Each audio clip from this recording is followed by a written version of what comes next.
भजन संहिता अध्याय 19 आयत 9।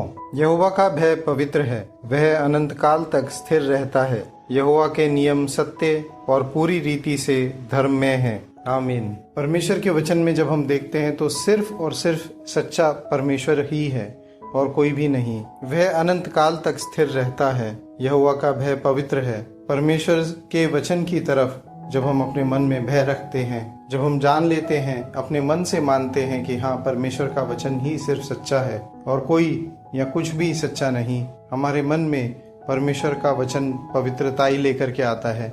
वह अनंत काल तक स्थिर रहता है, हमेशा के लिए। परमेश्वर का वचन ऐसा नहीं कि आज हमारे मन में परमेश्वर का वचन है और कल नहीं। हम उनके विश्वास में बढ़ते चले जाएं। यही हमारे लिए सबसे जरूरी बात है कि हम समझ, बुद्धि, परख हर एक बात में आगे बढ़ते चले जाएं। परमेश्वर के वचन में जब हम देखते हैं यहोवा के नियम सत्य, परमेश्वर का वचन साफ साफ कहता है कि क्या सत्य है। मार्ग, सत्य और जीवन सिर्फ और सिर्फ यीशु मसीह ही है। आदि में वचन था, वचन परमेश्वर के साथ था और वचन परमेश्वर था। वचन देहधारी हुआ। मसीह ने कहा, मार्ग, जीवन और सत्य मैं हूँ। सत्य कौन है? ये बाइबल में लिखा हुआ वचन ही सत्य है। आप सिर्फ परमेश्वर के वचन पर विश्वास कीजिए। हाँ, परमेश्वर आपके लिए दूत भी तैयार करते हैं। कई बार परमेश्वर इंसान के रूप में भी आपके लिए ऐसे रास्ते बना देते हैं जो आपने कभी सोचे ना हो।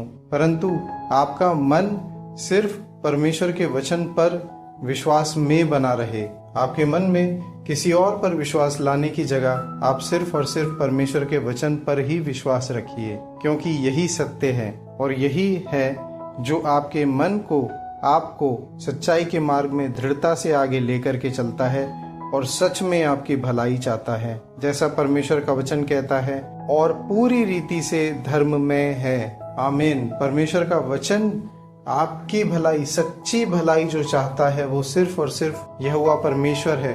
क्यों? क्योंकि वो ही हैं जिन्होंने आपको बनाया है। आप उनके वचन में आगे बढ़िए, आप उन पर विश्वास में आगे बढ़िए। आप कभी भी दुख परेशानी में ना होंगे, क्योंकि वो सदैव आपके साथ है, सदैव आपकी भलाई चाहते हैं। खुदावंद यीशु मसीह के नाम में आमीन। जय मसीह की।